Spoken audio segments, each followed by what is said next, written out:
Hey everyone, Skull902 here for another part of Sonic Mania. This is Lava Reef Zone, and I'm sorry.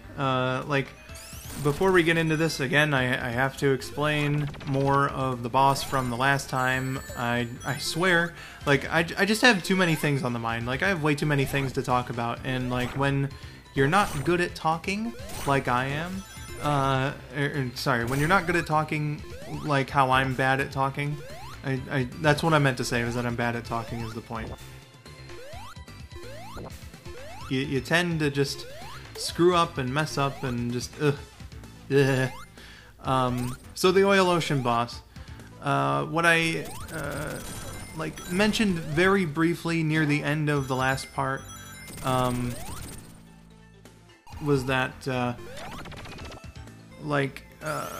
he's got the platforms there that raise up from the oil, and the oil is you know, it's much like in Sonic 2. You sink too low and you die. So about it is when I was first playing the level, and in fact I almost died from it this time around, sinking far too low. But the first time I played it, I swear, sometimes the oil had the consistency of water, and I would just drop down straight immediately.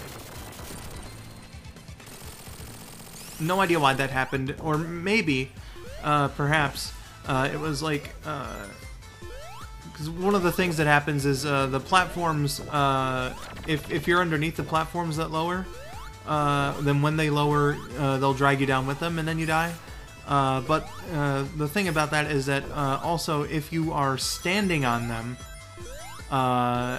then you'll also die.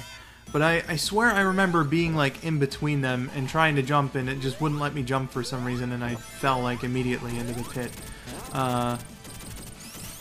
It hasn't happened to me since, only during my first time, and that was the hardest part to me in the game during my first playthrough.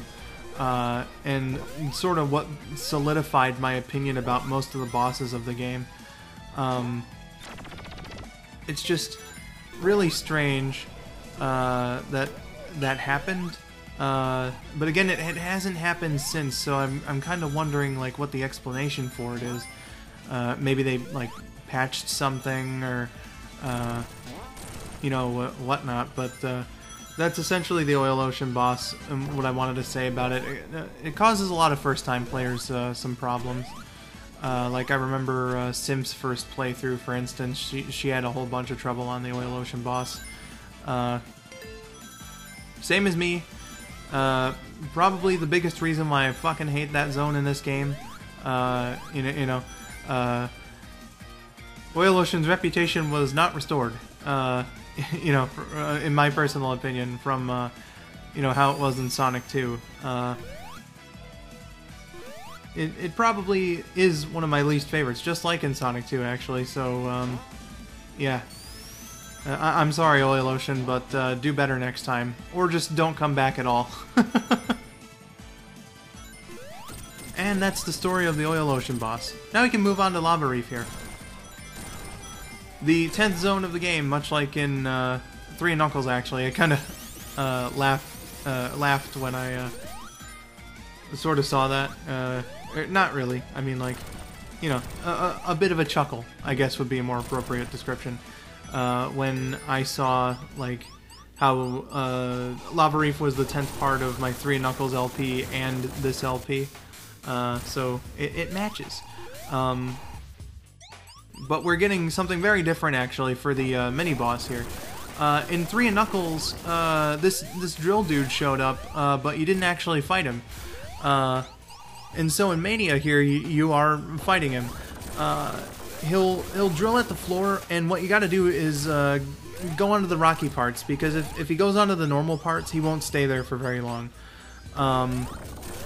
And essentially, he has a shield, and you break that shield down, and then you're able to hit him more and more. With Supersonic, again, it's much easier to do. Again, I'm just inclined to whore out Supersonic because I earned it. I feel like I earned it, and I should be able to fucking play it. But have a listen to this beautiful, beautiful music for a moment.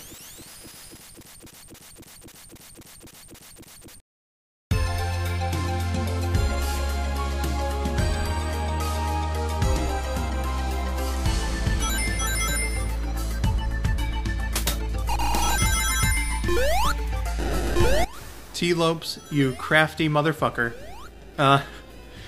In all of Sonic Mania, this is, like, my favorite song, I think, just because the opening sounds so fucking majestic and grand.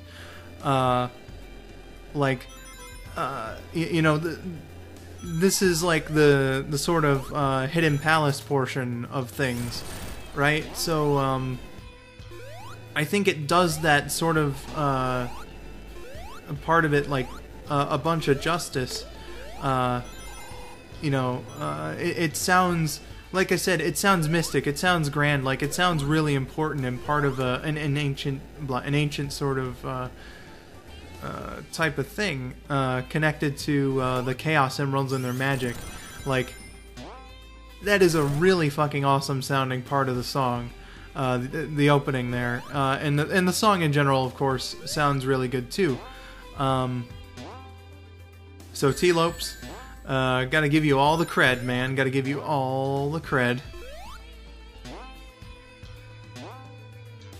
So, Lava Reef Act 2. This is another one where Knuckles sort of diverges from Sonic, and we'll be seeing that when I show off the Knuckles run. You know, whichever way that I plan on doing that.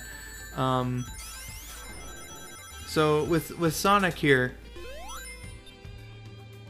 the paths are essentially the same, right? But where they take you in the end of the level is going to be, you know, something entirely different. That life is limited, by the way. If you couldn't tell, it was sinking. I just so happened to get it, like, right in the nick of time.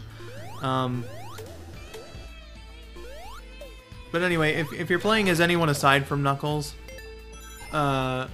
the level's eventually going to lead you north, and that's going to give you a fight against the Heavy Rider. As Knuckles, it's going to give you, it's going to lead you south onto the bottom of the map and give you a fight with the Heavy King.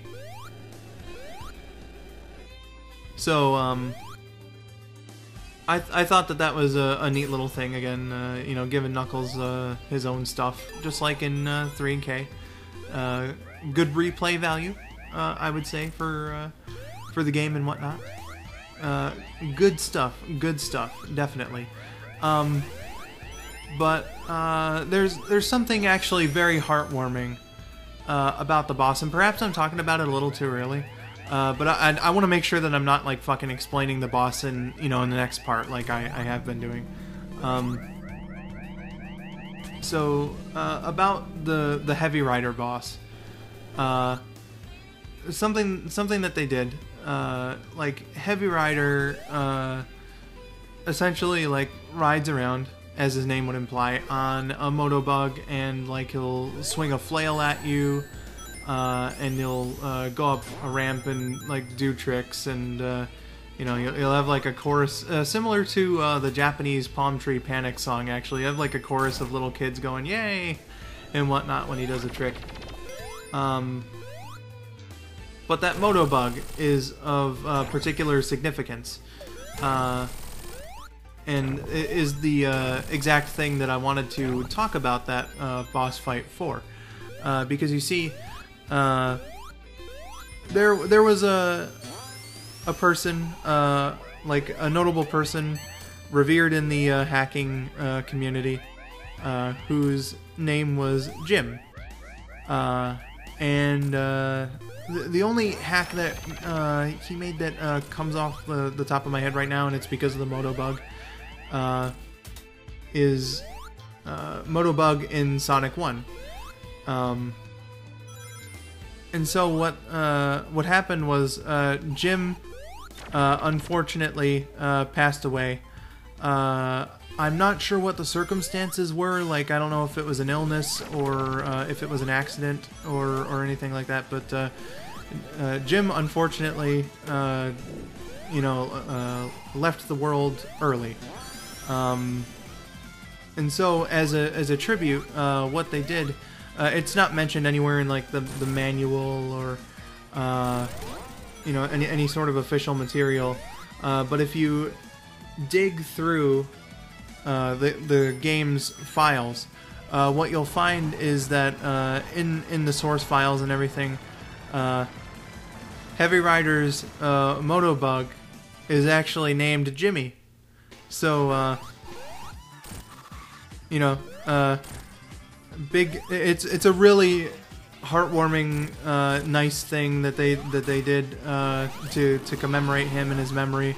So I'm gonna name this part "Hats Off to Jimmy." You rule, Jimmy. And see, they didn't kill him either. You know, they didn't have Sonic get rid of the Motobug or anything. He races off to live his life to the fullest, and you know, be free and be the cool Motobug that he is. So again, hats off to Jimmy. I think that was a really nice, sweet thing that they did, and gotta give the devs props for that. So definitely, good thing to do. Next time we'll be heading off to Little Planet for Metallic Madness. I've been Skull902. Thank you for watching, and have yourselves a wonderful day.